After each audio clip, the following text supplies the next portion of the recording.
The air in Jessica's apartment was a sweet, chaotic cloud of potential. It smelled of fresh-cut flowers, hot coffee, and the glossy chemical scent of 100 bridal magazines. We were sitting on her living room floor, surrounded by a tsunami of fabric swatches, color palettes, and half-addressed envelopes. For the past 3 hours, we had been debating the moral and aesthetic differences between champagne and eggshell for the table linens. This was my role: maid of honor, best friends since we were 5 years old, keeper of the sacred opinions. And I loved every second of it. "Okay, be honest," Jessica said, holding up 2 ribbon samples. "Does this blush pink say romantic and whimsical, or does it say baby shower?" "It says romantic and whimsical," I said with the solemn authority of a papal decree. "The other one looks like Pepto-Bismol," she gasped, pretending to be offended, then burst into a fit of giggles. "Oh my God, you're right. See, this is why I need you. I can't do this without you. May, you've been planning this wedding since we were 10 and you wanted to marry Justin Timberlake," I reminded her. "I think you've got this." "Yeah, but Mark is so much better than Justin Timberlake," she sighed, her eyes getting that soft, dreamy look they always did when she talked about her fiancé. "He's just perfect. He came home last night, saw me completely buried in all this stuff, and he didn't even blink. He just kissed my forehead, ordered my favorite Thai food, and told me to get whatever I want because he just wants me to be happy." I smiled. "He's a good one, Jess," and I believed it. Mark was smooth. He was a handsome, charismatic sales executive who treated Jessica like a queen. He was always ready with a compliment, a perfectly timed joke, or a grand romantic gesture. He was, by all accounts, the perfect guy. If I sometimes felt a strange professional polish to his charm, a sense that he was always closing a deal, I chalked it up to my own cynicism. My own past had left me with a surplus of it. Jessica was the romantic Tice. It's how we had always balanced each other out. We spent the rest of the afternoon in that happy, hopeful bubble, finalizing the guest list and sealing envelopes until our tongues were dry. We were a well-oiled machine, fueled by caffeine and a friendship so old and so deep that it operated on its own form of telepathy. This was our element. This was us. Uncomplicated, unwavering, and completely in sync. That night, back in my own quiet apartment in South Austin, the silence felt more pronounced than usual. I loved my life, my thriving graphic design business, my cozy, art-filled apartment, my independence. But after a day spent immersed in Jessica's radiant happiness, my own solitude felt a little heavier. I did what most single 29-year-olds do on a Tuesday night. I flopped onto my couch with a glass of wine and my phone, and I started swiping. I wasn't seriously looking for anyone. It was more of a habit, a mindless, hypnotic game to pass the time. Left, no, definitely left. The faces blurred together. A parade of bearded men holding fish and guys in sunglasses standing in front of rental cars. My thumbs swiped. Left again, and a new profile appeared. And my entire world stopped. It was him. Mark. I sat bolt upright, my wine sloshing precariously over the rim of my glass. It couldn't be. It had to be a mistake. It's an old profile, deactivated, but somehow still visible in the app's digital ether. But the photos, they were recent. There he was, smiling his perfect, charming smile in a picture I recognized from a barbecue a month ago. There he was, on a boat on Lake Travis, a picture Jessica Had posted just last week. My heart began to pound, a sick, heavy thud against my ribs. I scrolled down, my hands trembling. The bio was a string of generic, flirty cliches. Just a laid-back guy looking for good vibes and a great story. Not here for drama. And then, the final damning piece of evidence. Glowing on the screen like a toxic green light, active within the last hour. The air in my apartment suddenly felt thin, hard to breathe. I felt a wave of nausea. He was active. He was on here right now while his fiancée was at home, happily addressing wedding invitations with his name on them. The sheer brazen betrayal of it was staggering.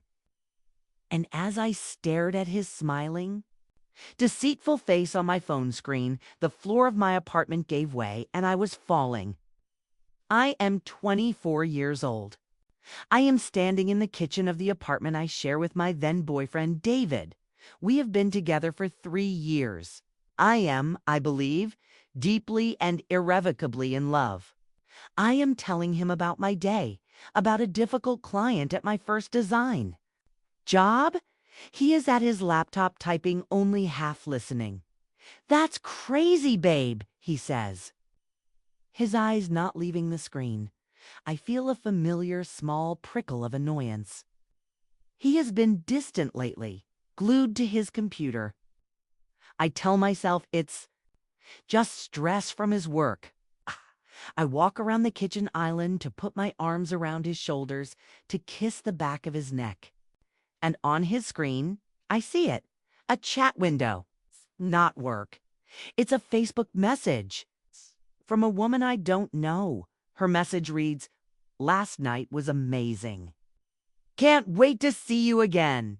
David's reply, typed just moments before, "You too." My girlfriend has no idea. The world goes silent. The sound of the refrigerator, the traffic outside, my own heartbeat tit, all just stops. I am suspended in a moment of pure, perfect, and absolute horror. My vision narrows until the only thing that exists is that single soul-destroying sentence. On the screen, my girlfriend has no idea. I stumble backward, a gasp escaping my lips. David slams the laptop shut, his face a mask of panic, but it's too late. The betrayal is already out. "Maya, it's not what you think," he says, standing up. His hands raised as if to placate a wild animal. But it is. It is exactly what I think. And the worst part is not the cheating. The worst part is the lie. The gaslighting for weeks. He had made me feel crazy. It told me the late nights were work. It told me the secret phone calls were his mother. It made me doubt my own intuition, my own sanity. He had not just broken my heart. He had tried to break my mind. I snapped back to the present with a shuddering gasp. I was in my apartment. I was 29. But the feeling was identical. The same sick, hollow-bellied horror. The same feeling of having the ground beneath my feet turn to smoke. This was not just about Mark being a sleazy cheater. It was about the pattern. A pattern I had seen before. The easy charm, the secret life, the casual, confident deception. I knew how this story ended. It ended with Jessica, my best friend, my sister. The person I loved most in the world being shattered. Just like I had been. I looked at Mark's profile again, at his smiling, handsome face. He was a virus, a disease, and he was about to infect. The one person I had a sacred, lifelong duty to protect. My thumb hovered over the report button. I could just report him, have his profile deleted, and pretend I had never seen it. I could let Jessica have her dream, her perfect man, her perfect wedding. It would be the easy thing to do, would be the kind thing to do. But as I thought, Of David's smiling lies and the months of pain that had followed, I knew it would also be the wrong thing to do. Kindness, in this case, was a lie. And I would not be complicit in a lie that would eventually destroy my best friend. I took a screenshot of his profile, then another, and another. I was no longer just a heartbroken friend. I was an archivist, a collector of evidence. The question was no longer if I was going to tell her. The question was how. And what would happen to us when I did. Sleep that night was a foreign country. I lay awake for hours, the glowing screen of my phone a toxic beacon in the darkness. Mark's smiling, duplicitous face burned onto my retinas. Every time I closed my eyes, I saw Jessica's face, her expression of pure, unadulterated joy as she talked about her perfect man. And then I would see the screenshot of his dating profile, the words active within the last hour a pulsing. Neon sign of betrayal. My loyalty to my best friend and the ugly, undeniable truth were at war. And my heart was the battlefield. My own history with David was a ghost in the room, whispering warnings in my ear. I knew the devastating architecture of this kind of deception. It wasn't just the cheating. It was the slow, insidious erosion of reality. Mark wasn't just being unfaithful. He was making Jessica's entire life, her entire happiness, a lie. To stay silent felt like being a willing accomplice to the crime. It felt like holding the door open for the man who was about to rob my best friend's house. But the alternative was terrifying. I would be the messenger. And I knew with a certainty that settled like a cold stone in my stomach what happens to the messenger. I would be the one bringing the pain. I would be the one holding the match that would ignite her perfect, happy world. She would associate the devastation not just with Mark, but with me. Oh? Would she see it as an act of love? Or would she see it as an act of destruction? By dawn, my mind was made up.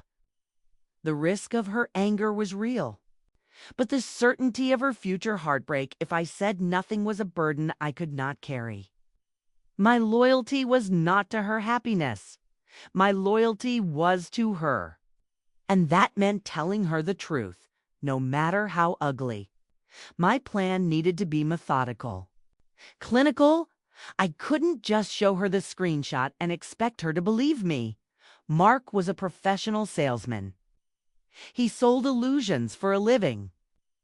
I knew he would have a dozen plausible-sounding lies ready to deploy. He would gaslight her, twist the narrative, and paint me as the villain. I needed more than a suspicion. I needed irrefutable proof. So I did something that felt both deeply necessary and deeply treacherous. I engaged. I created a new anonymous dating profile. I chose a photo of a pretty generic-looking blonde woman from a stock image website. I wrote a bio that was just the right mix of fun and flirty. And then I started swiping until I found him again. I swiped right. It was an instant match. Of course it was. A notification popped up almost immediately. You have a new message from Mark. My heart hammered against my ribs. I opened the message. Hey there, you have an amazing smile. New to Austin. His opening line was as slick and unoriginal as he was. For the next hour, I played a role. I was Brooke, a marketing consultant who had just moved from San Diego. I was fun. I was spontaneous. I laughed at his stupid jokes. I was everything a man like him would want. Easy, adoring, and uncomplicated. The conversation was a nauseating, fascinating case study in deception. He told me he was single. He said he worked in finance, a vaguer, more impressive-sounding title than car salesman. He asked for my number, I gave him a burner number from a free app. The conversation moved to text. He sent me a selfie. Different one from his profile, clearly taken that very day in his office. Just thinking about that smile, he wrote. This was it, the proof. It wasn't an old profile. It wasn't a stolen photo. This was active. This was real time. This was him lying with every single keystroke. I meticulously took screenshots of the entire conversation, from the first hey to the selfie he had just sent. I saved everything. To a secure folder, my hands shaking with a mixture of disgust and grim satisfaction. I now had a clean, undeniable, time-stamped record of his betrayal. Now came the hardest part. The delivery. I called Jessica. Hey, I said, my voice carefully casual. Are you free tonight? I need to talk to you about something. It's kind of important. The slight tremor in my voice must have alerted her. Of course, she said, her own tone shifting from cheerful to concerned. Is everything okay? I'm fine, I lied. Just, let's meet at my place. It's quieter. When she arrived that evening, I had prepared the scene. I had made her favorite tea. I had a box of tissues on the coffee table. I was preparing for an emotional surgery, and I wanted the patient to be as comfortable as possible. She sat on my sofa, looking at me with wide, worried eyes. May, you're scaring me. What's going on? I didn't beat around the bush. I sat down opposite her, took a deep breath, and began. Jess, you know that I love you more than anyone in the world, right? You're my sister. Your happiness is everything to me. Tears welled in her eyes. Of course I know that. What is it? 'Cause I love you, I said, my voice soft but steady. I can't let you walk into a marriage based on a lie. I saw the confusion on her face, the dawning horror. I gently took my phone and opened the folder of screenshots. I wouldn't be telling you this if I wasn't 1000% certain, I said, my voice breaking slightly despite my best efforts. I saw something and I had to make sure. I am so sorry, Jess. I handed her the phone. I watched her face as she scrolled through the images. I saw her initial confusion as she looked at his dating profile. I saw the flicker of denial. It's an old account, I could see her thinking. Then I saw her eyes fall on the timestamp. Active within the last hour, her breath hitched. She scrolled to the text conversation. The lies about his job, his single status. She saw the selfie he had sent Brooke just hours before. The color drained from her face. She looked up from the phone, her eyes wide with a silent, screaming horror. She didn't cry, not at first. She just stared at me, the phone held limply in her hand, her entire world. Her perfect, beautiful, happy world shattering into a million pieces around her. Oh my God, she whispered, the words a fragile puff. There! Oh my God! I moved to the seat next to her and put my arm around her shaking shoulders. I am so sorry, I said again, my own tears now falling freely. I am so sorry. She leaned her head on my shoulder, and a single strangled sob escaped her lips. I held her, rocking her gently like I had when we were children and she had scraped her knee. I was prepared for the tears. I was prepared for the anger at him. I was prepared for a long, painful night of heartbreak and support. I was not prepared for what came next. I held Jessica as she sobbed, her body trembling with the aftershocks of a world that had just been fundamentally broken. For a long, raw, and honest 20 minutes, She was the Jessica I knew, the sister I loved. Her grief was pure, her heartbreak, untainted by the lies that were about to come. Why? She wept into my shoulder, her voice muffled and thick. I don't understand. He told me he loved me. We were picking out a song for our first dance last night. How could he be doing this? I don't know, Jess, I whispered, my own, tears tracking paths down my cheeks. Some men are just broken. They're cowards. I need to hear him say it, she said, pulling away from me. Her eyes red-rimmed, but now filled with a new, fragile resolve. I need to see his face when he explains this. A knot of pure dread formed in my stomach. I knew what was coming. I had seen this play before with David. The confrontation, the plausible lies, the twisting of reality. Jess, maybe you should. Take some time, I urged gently. Process this first. Don't talk to him when you're this upset. Ah, she said, her voice stronger now. I'm not going to hide. I'm not going to be a victim.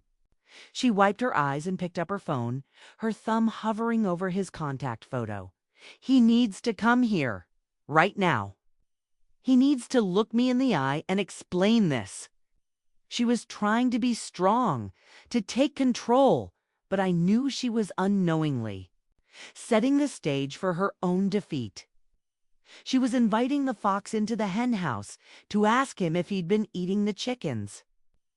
But she was my best friend, and she was in pain. I couldn't stop her. She made the call.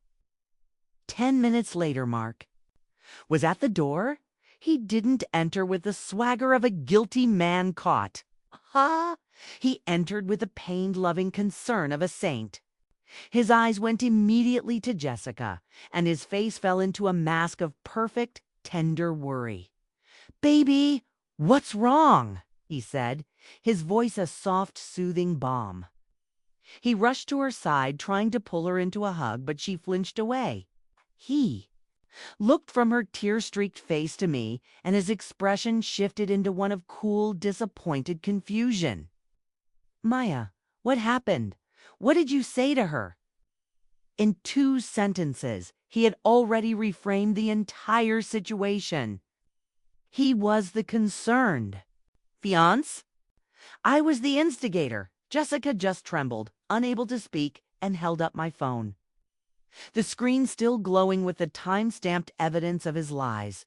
Mark looked at the phone. He scrolled through the screenshots of his profile, of his flirty conversation with Brooke, of the selfie he had sent just hours ago. He didn't panic. He didn't get angry. His performance was a masterpiece of calculated disbelief. "What is this?" he said, looking up, his eyes wide with a carefully crafted innocence. "Jess, honey, I don't understand. These are my pictures, but this conversation. I have never seen this before in my life. Don't lie to me, Mark." Jessica finally choked out. "It says you were active today. You sent that picture from your office." "I know." "Crazy," he said, running a hand through his perfect hair in a gesture of utter bewilderment. "Baby, that has to be an old profile from years ago, before I met you. I swear I deleted it. Someone must have hacked it or stolen my photos. This happens all the time. You read about it." It was the first predictable line of defense. Plausible. Deniability, but it was weak, and the selfie was the proof. I saw Jessica's expression harden. She wasn't buying it, and then Mark pivoted. He knew he couldn't deny the undeniable, so he chose to redefine it. He turned his gaze from the phone to me, and his entire demeanor changed. The confusion vanished, replaced by a look of profound, sorrowful disappointment. "Maya," he said, his voice soft and full of a terrible, feigned hurt. Why? Would you do this to us? I was so taken aback by the sheer audacity of the question that I couldn't even speak. Do what? Jessica asked, her voice a confused whisper. Mark looked at her, his eyes now shining with what looked like unshed tears. Baby, look at this! A fake profile that just happens to match with me? A conversation that leads me on. Don't you see what this is? He looked back at me. Why would you create a fake profile to catfish me, Maya? To what? To test me. The accusation was so brilliantly perverse, so completely inverted from the truth that it left me breathless. He was accusing me of the very thing I had done.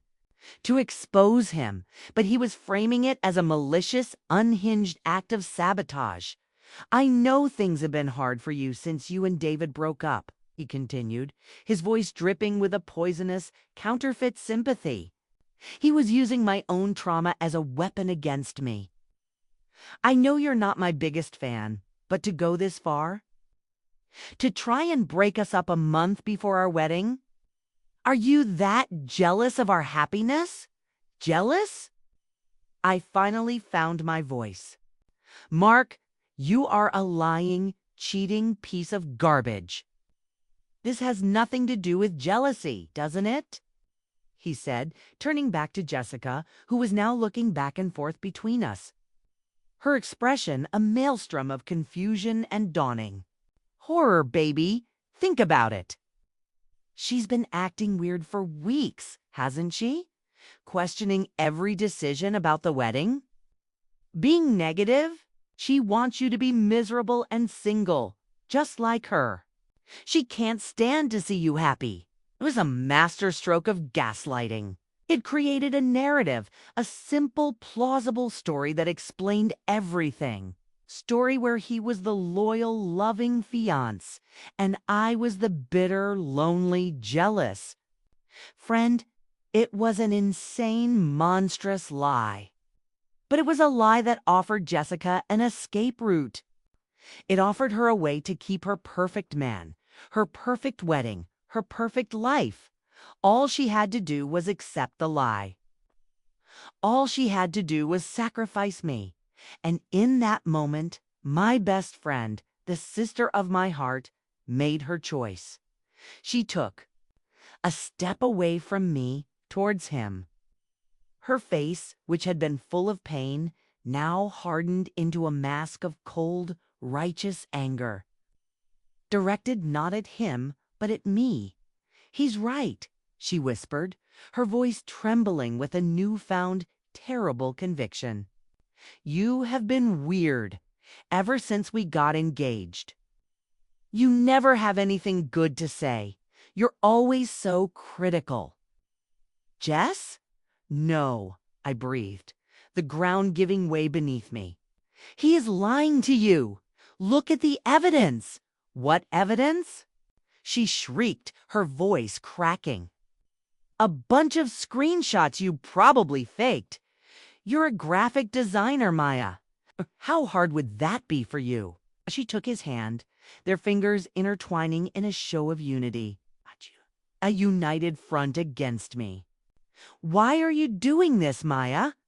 Why are you trying to ruin my life? The betrayal was so absolute, so complete, that it felt like a physical blow. 25 years of friendship, of shared secrets and scraped knees and late-night phone calls evaporated in an instant. Consumed by the gravity of her own denial. I think you should go, she said, her voice now as cold as ice. Now, I stood there, stunned into a ringing silence, looking at the woman who had been my other half, who was now looking at me as if I were a venomous snake she'd just found in her house, and my maid of honor. She continued, her voice breaking with a cruel theatrical sob. I don't want a jealous, toxic person standing next to me at my wedding. I don't think I want you there at all. She had not just chosen him. She had erased me. I turned. and walked out of my own apartment, my legs feeling like they didn't belong to me. They followed me into the hallway, Faraz, and I watched as Mark put his arm around Jessica's shaking shoulders, pulling her into a protective embrace, whispering comforting lies into her ear. They stood there, framed in my doorway, the perfect, tragic couple united against the villain who had tried to tear them apart. I didn't say another word. I just walked away. Down the hall, the sound of my own apartment door closing behind me, the final, definitive sound of a friendship ending. I was heartbroken. I was alone. And in their story, I was now officially the asshole. The first few days after the betrayal were a gray, featureless fog of pain. My apartment, once a cozy sanctuary, felt like a tomb. I would wake up in the morning and for a blissful, ignorant second, forget. Then the memory would slam into me. Jessica's face twisted with accusation. Mark's arm around her, pulling her away. The sound of my own door closing, shutting me out of a 25-year friendship. The heartbreak was a physical thing, a dull, constant ache in my chest that made it hard to breathe. I went through the motions. I answered work emails. I watered my plants. I ate food that tasted like cardboard. But the joy was gone, replaced by a profound, hollow emptiness. The worst part was the digital ghosts. I'd see a photo of them on social media posted by a mutual friend. Jessica and Mark, smiling, blissfully happy, raising a glass of champagne to celebrate their engagement. The caption would be something nauseatingly perfect, like "so happy for my favorite couple." Every post, every like, was a fresh twist of the knife. The world had accepted their narrative. They were the perfect couple. And I was the bitter, crazy ex-friend. The anger, when it finally came, didn't arrive in a hot flash, but as a cold, slow-creeping frost. It started in my fingertips as I looked at a picture of Jessica wearing a future Mrs. Sterling t-shirt. It was the injustice that finally broke through the grief. Mark was going to get away with it. He was going to stand at an altar and make vows to my best friend, all while keeping his options open on his phone. And Jessica, my sweet, naive, willfully blind Jessica, was going to let him. She had chosen the beautiful lie over the ugly truth. And she had sacrificed me to do it. That was the moment the heartbroken victim died and the graphic designer with a thirst for vindication was born. My revenge would not be emotional or chaotic. It would be a design project. It would be clean, meticulous, and perfectly executed. The goal was no longer to save Jessica from Mark. The goal was to create a moment of truth so absolute, so public, and so undeniable that her precious bubble of denial would be shattered for good. I didn't want to hurt her. I wanted to force her to see my first step was to create my instrument. I opened my laptop and began to build a woman. I called her Sloane. As a graphic designer, I understood the power of a brand identity. Sloane was not a random catfish. She was a carefully constructed persona designed to be Mark's kryptonite. I found a series of photos online of an aspiring photographer, artsy, beautiful, with a wild, spontaneous energy. I built Sloane an Instagram profile, backdating posts, creating a plausible history of gallery shows in Portland and road trips through the desert. She was cool. She was creative. She was everything the safe, domestic world of wedding planning was not. Then I downloaded a different dating app, created a new profile for Sloane, and went hunting. It took less than an hour to find him. His profile was the same. his arrogance a beacon in the digital wilderness. I swiped right. An instant match. His opening message was, as always, a lazy cliché. Trouble I, as Sloane, played my part. Was intrigued but aloof. I let him do all the work. Mark, you have an artist's eyes. Bet you see the world differently. Sloane, I try to. Mostly I see guys who use the same 3 opening lines. Mark, ouch, fair enough. Let me try again. I want to. Buy you a drink at the most interesting dive bar you know. Sloane, and what? Talk about your job in finance. Mark, I'd rather talk about your tattoos. I'm an open book with several key chapters ripped out. The conversation continued for 2 days. It was a masterclass in his duplicity. He was charming, attentive, and a prolific liar. He told Sloane he was single, that he'd gotten out of a serious thing about a year ago and was just enjoying his freedom. He complained about the Austin dating scene, how it was full of high-maintenance girls who are just looking for a ring. The hypocrisy was so profound it was almost breathtaking. All the while, I was a ghost, my fingers typing Sloane's cool, witty replies while my heart hammered with a cold, righteous fury. I was reeling him in, line by painstaking line. Finally, I set the hook. Sloane, you seem fun. But I've been burned before. How do I know you're for real and not some boring married guy looking for a thrill? Mark, haha, I am as real as it gets. What do I have to do to prove it? Sloane, I don't know. Surprise me. I'm a photographer. I like visuals. Send me something to prove you're as spontaneous as you say you are. A quick video, maybe? Tell me what you'd be saying to me if I were with you right now. It was a direct challenge to his ego. And I knew he wouldn't be able to resist it. He wanted to be seen as the cool, spontaneous, single guy. Not the boring, soon-to-be-married man planning a seating chart with his fiancée. The 3 dots of him typing appeared and disappeared for a full minute. I held my breath. Then my phone buzzed. A new video message had arrived. I pressed play, my heart pounding. Mark's face filled the screen. He was in his car, the interior of his precious BMW X5 clearly visible.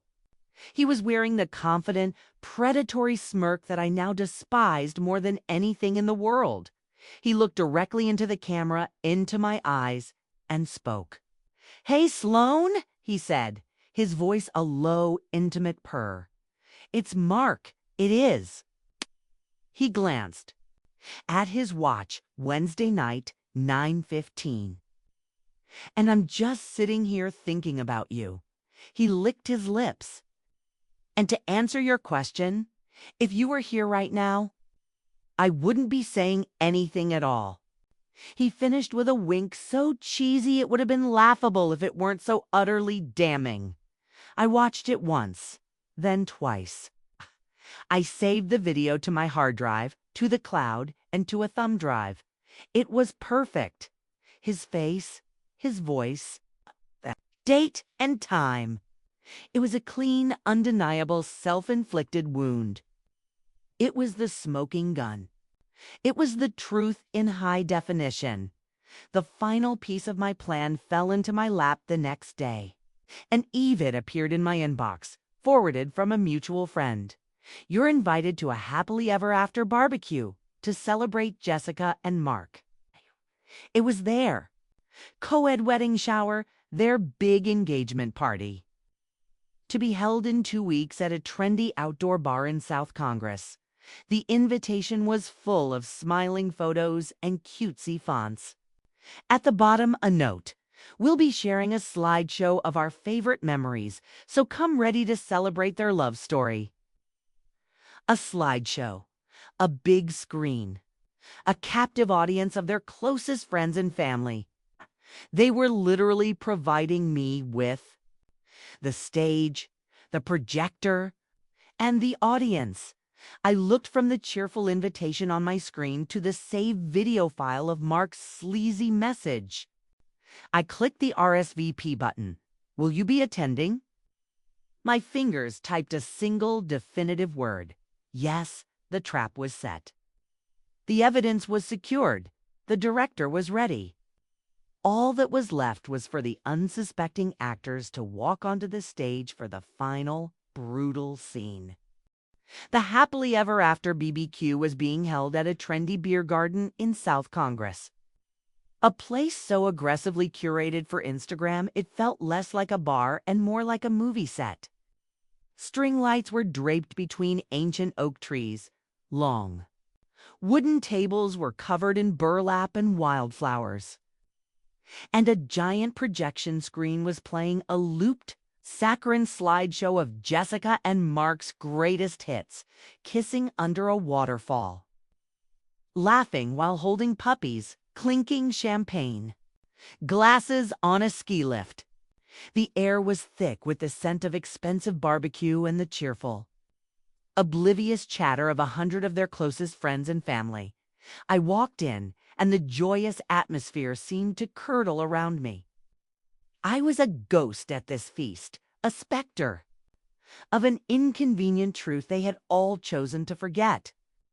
I was dressed in a simple, elegant black dress, my mourning clothes for a friendship that was already dead. It didn't take them long to spot me. I saw Jessica's smile freeze, her hand tightening on Mark's arm. They excused themselves from a conversation and moved towards me, their expressions a perfect complementary set. Mark's face was a thundercloud of controlled rage. Jessica's was a mask of pale, pleading terror. They intercepted me near the bar, creating a small, tense island in the middle of the happy, swirling crowd. "What the hell are you doing here?" Chaos, his voice a low, vicious snarl, his charming smile completely gone. You are not welcome here, Maya. I want. You two turn around and walk out that door before I have security remove you. Jessica's approach was different. Her eyes were wide, brimming with unshed tears. "Maya, please," she begged, her voice a fragile whisper. "Don't do this, please. Look at all these people. This is the happiest day of my life. Don't ruin this for me. If our friendship ever meant anything to you, just leave." If our friendship ever meant anything? The words were a bitter, ironic twist of a knife. It was because our friendship had meant everything that I was here. I looked at them, at the bully, and his willing victim. I held up my phone, showing them the event on the screen. "I was invited," I said, my voice unnervingly calm. "I'm just here to do what any good friend would do. To wish you well. I'd like to make a toast." The word toast seemed to terrify them more than an open threat would have. They couldn't forcibly remove me for wanting to make a toast without causing a massive scene. They were trapped. "You are not going anywhere near that microphone." Mark snarled. "Don't make this ugly, Mark," I said, my voice like ice. "Just let me say my piece, and I'll be gone. A few words. For Jessica." He stared at me, his jaw working, but he knew he was outmaneuvered. He gave a curt, almost imperceptible nod and steered Jessica away, their backs a rigid wall of fury and fear. They would spend the next 20 minutes watching me, their smiles now brittle, force things. I waited. I watched as Jessica's father gave a long, rambling, heartfelt speech. I watched as her maid of honor, my replacement, a bubbly sorority sister from college, gave a giggling, tearful toast. The slideshow of their perfect life continued its endless loop on the big screen behind them. Then the MC, friend of Mark's, stepped up. "Let's give it up for the happy couple," he said to a round of applause. Does anyone else want to say a few words before we cut the cake? This was my moment. Before anyone else could move, I was walking towards the stage, my heels clicking with a slow, deliberate rhythm on the stone patio. A confused murmur went through the crowd. I saw Jessica's mother give me a horrified look. I reached the stage and took the microphone from the stand. It felt cool and heavy in my hand. I turned to face the crowd. I found Jessica and Mark in the front row, their faces pale, their smiles gone. They looked like defendants awaiting their sentence. "Hello, everyone," I began, my voice clear and steady, amplified by the speakers, cutting through the party chatter. "For those of you who don't know me, my name is Maya. Jessica and I have been best friends for 25 years. Since we were 5, we've been through everything together. And in all those years, I've always believed that the most important thing you can give a friend, the only thing that truly matters, is the truth." I let the words hang in the air, a chill slowly descending over the festive atmosphere. "A partnership, a marriage, should be a safe harbor," I continued. My eyes locked on Jessica's. "It should be built on a foundation of absolute honesty, an unwavering trust.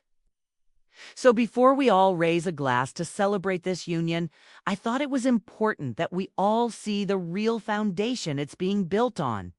I wanted to share a recent message about the kind of man, the kind of fiancé Mark really is. A message he was kind enough to record himself just last week, before Mark could even get to his feet, before anyone could react. I pulled a small adapter from my pocket and plugged my phone into the projector's HDMI cable lying on the lectern. Oh. The sentimental slideshow of their smiling faces vanished. From the big screen, it was replaced by the video. Mark's smarmy, confident face filled the 12-foot screen, his image crisp and clear in the Texas twilight. His voice, low and seductive, echoed through the now silent beer garden. "Hey, Sloan," his giant face on the screen said with a wink. "It's Mark. It is Wednesday night, 9:15.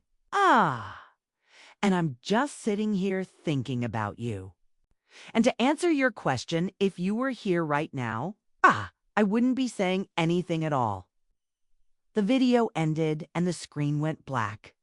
The silence that followed was absolute. It was a profound, deafening void, a black hole that sucked all the air and happiness out of the party. I watched as 100 faces turned from the blank screen to Mark, whose face was a ghastly, ashen mask of pure, unadulterated horror. He looked like he had been turned to stone. Then I looked at Jessica. Her face was completely, utterly, and finally broken. The denial, the willful blindness, the desperate hope, it was all gone. Incinerated in the harsh public light of the truth. She stared at the blank screen, then at the man standing beside her, her expression crumbling as the full, devastating weight of his betrayal and her own foolishness crashed down upon her. A single choked sob escaped her lips. I had done it. I had saved her. I had destroyed her. I gently placed the microphone back on its stand. I didn't say another word. My work was done. I turned and walked off the stage, through the crowd of stunned, silent guests who parted for me as if I were a leper. I reached the exit of the beer garden and walked out into the warm, indifferent Austin night. Behind me, I heard the first sounds of the implosion, a woman crying, an angry shout, a glass breaking. I did not turn back. The friendship was over. The pain of that loss was real and deep. But as I walked down the street, away from the wreckage, I felt the quiet, unshakable conviction that I had done the right thing. I had told the truth even when it cost me everything. I wasn't the asshole. And in the end, that was all that mattered. Of course. Here is an additional chapter to serve as a final epilogue, exploring the complex and realistic aftermath of Maya's actions and the fate of her friendship with Jessica.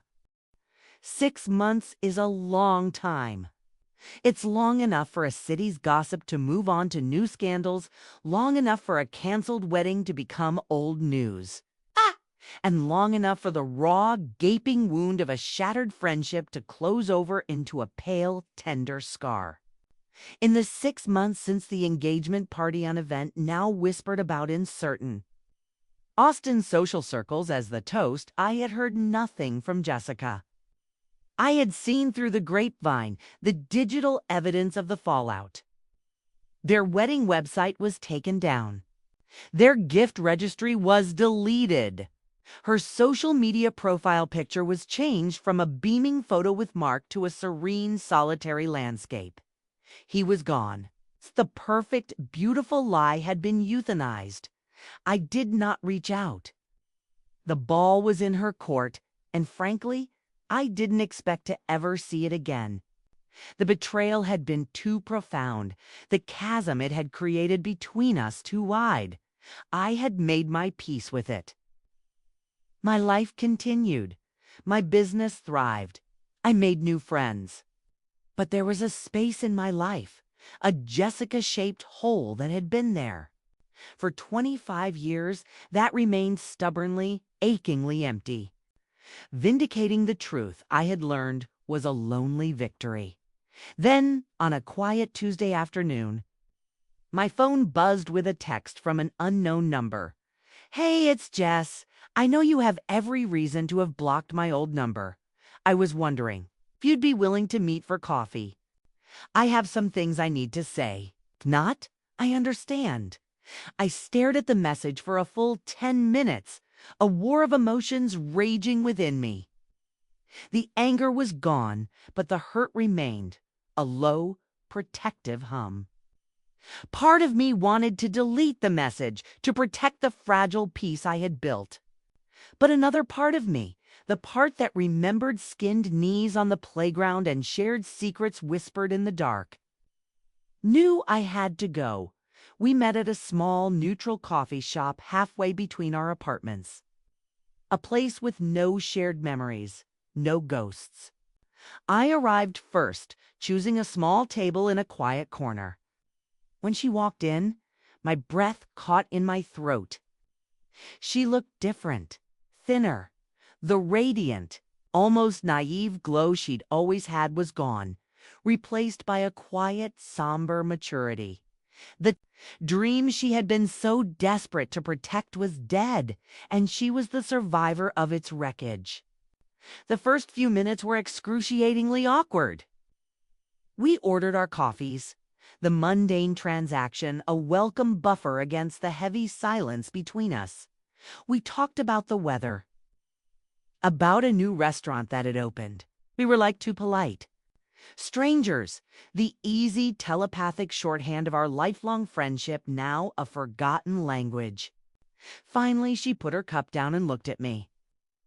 Her eyes clear and filled with a pain that was raw and genuine. "I'm sorry, Maya," she said, her voice quiet but steady. "There's no other way to start this. I am so profoundly sorry. I just listened, my expression neutral. You were right," she continued, her voice breaking slightly, "about all of it. After the party, after you left, everything came out. It wasn't just the dating apps. There were other women.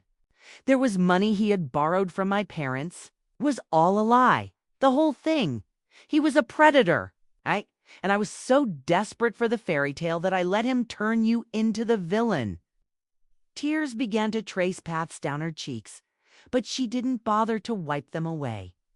"The things I said to you in your apartment that day, accusing you of being jealous, of being toxic. They were the cruelest, most unforgivable things I have ever said.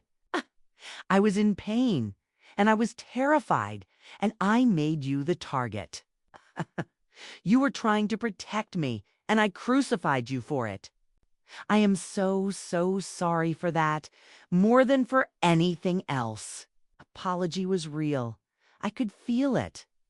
It was stripped of all drama, all excuses. It was the simple, unvarnished truth.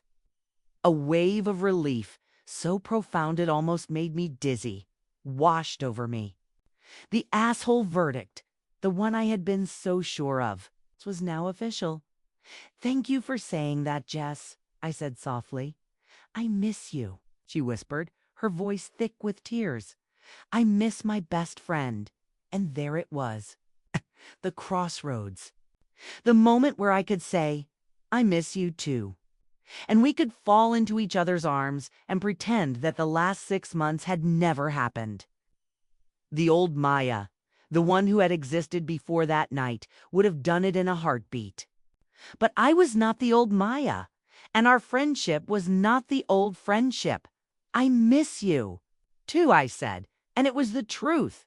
But what you said to me, Jess, and not just what you said, but that you chose him, that you chose the lie over me so quickly. It broke something. It broke a part of me that I didn't even know could break. I looked down at my hands, at the coffee cup I was holding. "I'm glad you see the truth now. I am so, so glad you're free of him. But I don't know if we can go back. I don't know if I can ever be the person who you can call at 3 in the morning again. The trust, it's not there anymore. The words were hard, but they were honest. And I had learned at great cost the value of honesty." She didn't argue. She just nodded slowly, a deep, sorrowful understanding in her eyes. She had broken the foundation, and she knew it couldn't be rebuilt in an afternoon over a single cup of coffee. Maybe never. We sat in a new kind of silence, not awkward, but somber.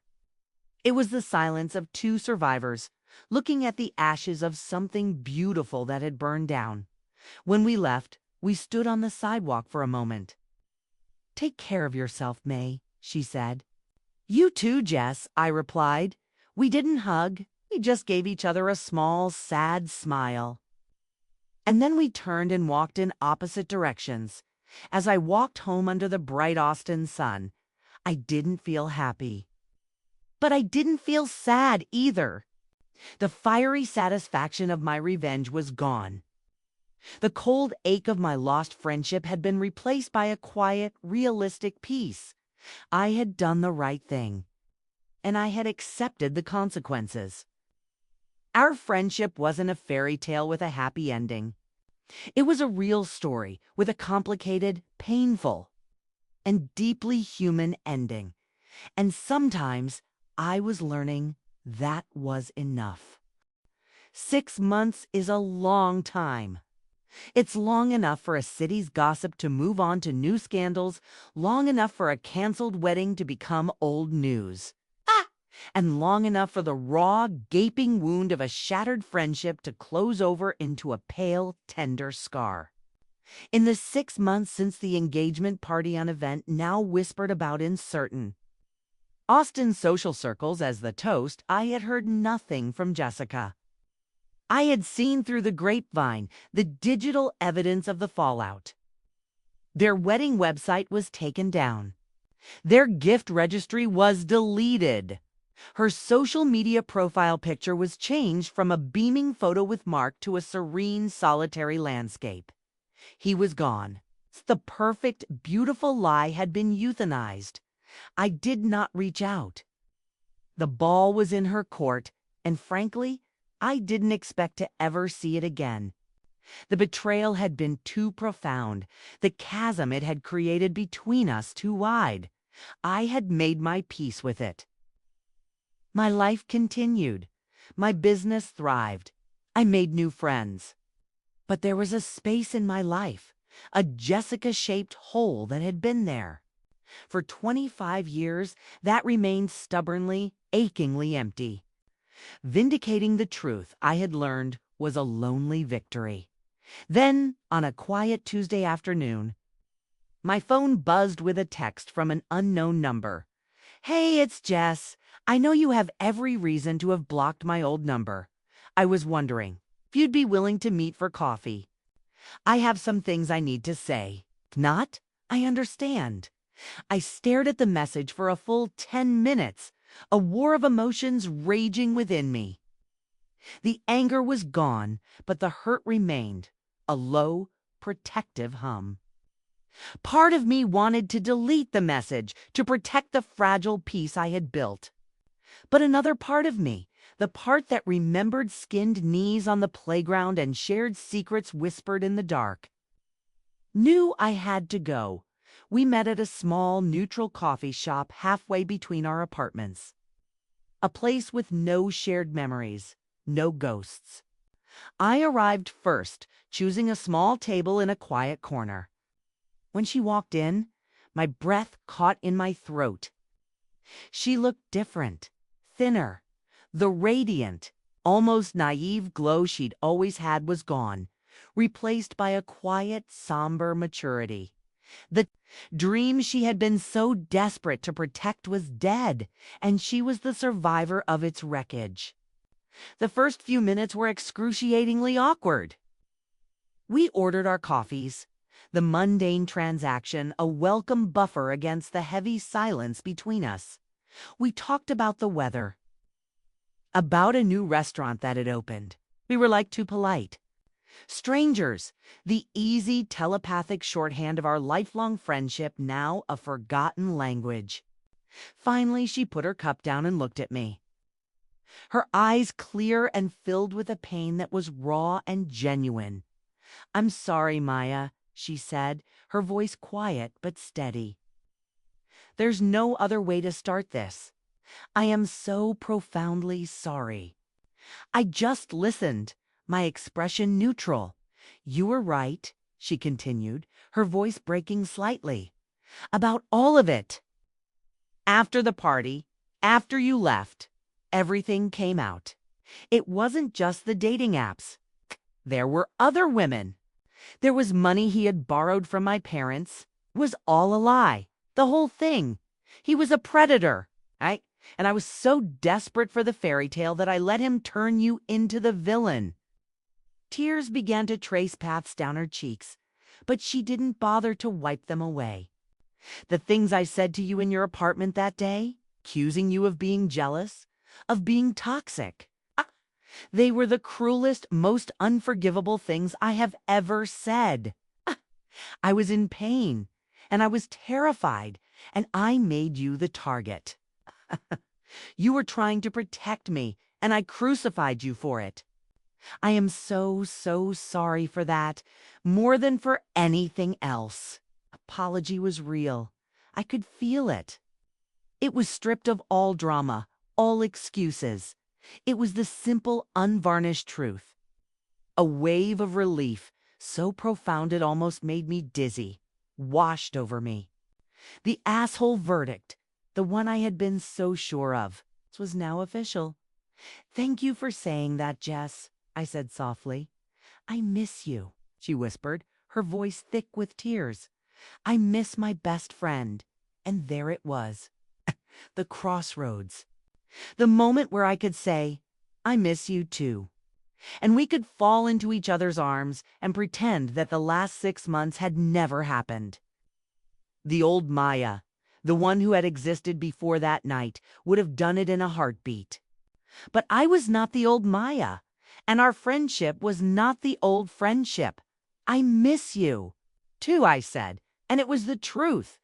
But what you said to me, Jess, and not just what you said, but that you chose him, that you chose the lie over me so quickly. It broke something. It broke a part of me that I didn't even know could break.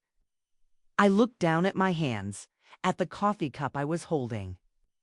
"I'm glad you see the truth now. I am so, so glad you're free of him. But I don't know if we can go back. I don't know if I can ever be the person who you can call at 3 in the morning again. The trust, it's not there anymore.